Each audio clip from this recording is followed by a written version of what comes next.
If you knew a large area of land was a former battlefield like the Nu'uanu Pali, would you feel scared or uneasy to go there? Not in a way, because I'm Hawaiian and it's part of my culture. Maybe in other areas I would want to learn and educate myself about it first. I don't think so. But I think when you go to a place like that, there's like, you have to like have this sense of respect as you go onto the land, but I don't think it would be like, weird.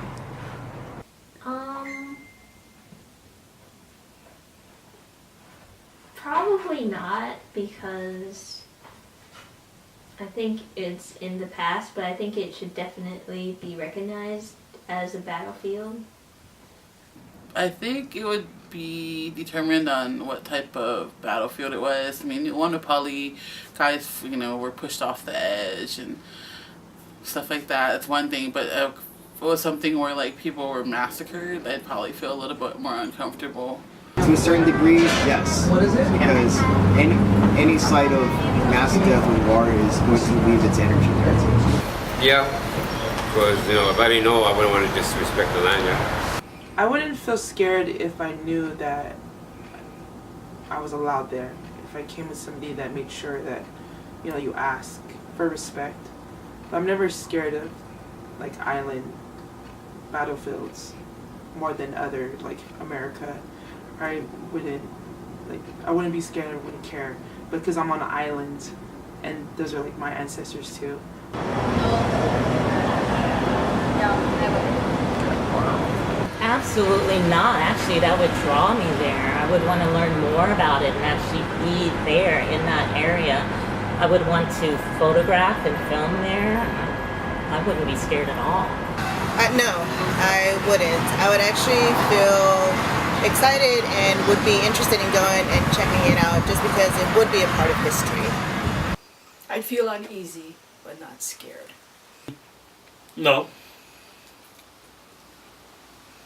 No, Nu'uanu Pali have a long history from the time that King Kamehameha the first in 1795, the first time they came over to Oahu to try to take over the land.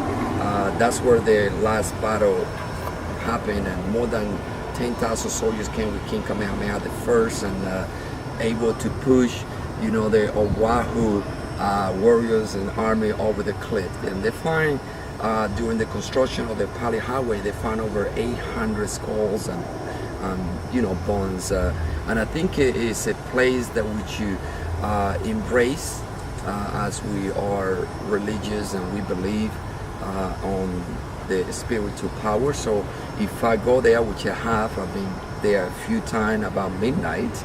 At the time that I've been there, I feel that it's just like it being a cemetery, the respect, the love for the land and for what happened in history. So we go there sometime, we give a pray, and I won't mind being there. No, I wouldn't feel scared or uneasy. I want to visit Gettysburg and check and walk around there. I thought that would be pretty cool. There are past. Our past is our past, and we have to walk around. Everywhere we walk is our past. So I wouldn't have a problem with it. Well, I'd have to move away from Hawaii because we're living on one great big battlefield. We're right up in the mountains in back of you back there for thousands of people.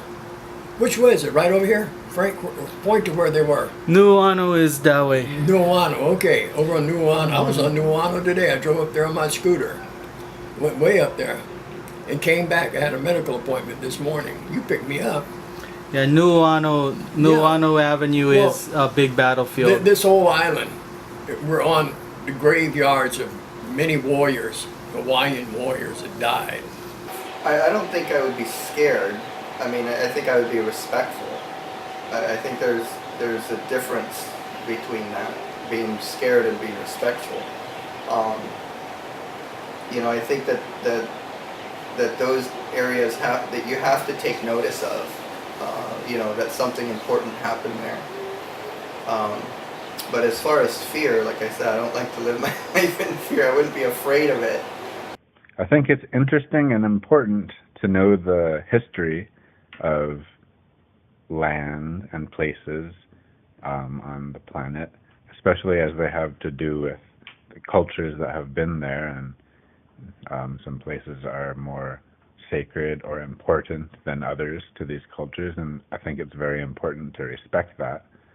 With that said, I don't know that I would be scared as such to go to a place I knew was a battlefield, but as long as I knew it was such, I would try to approach it with, the proper reverence and respect.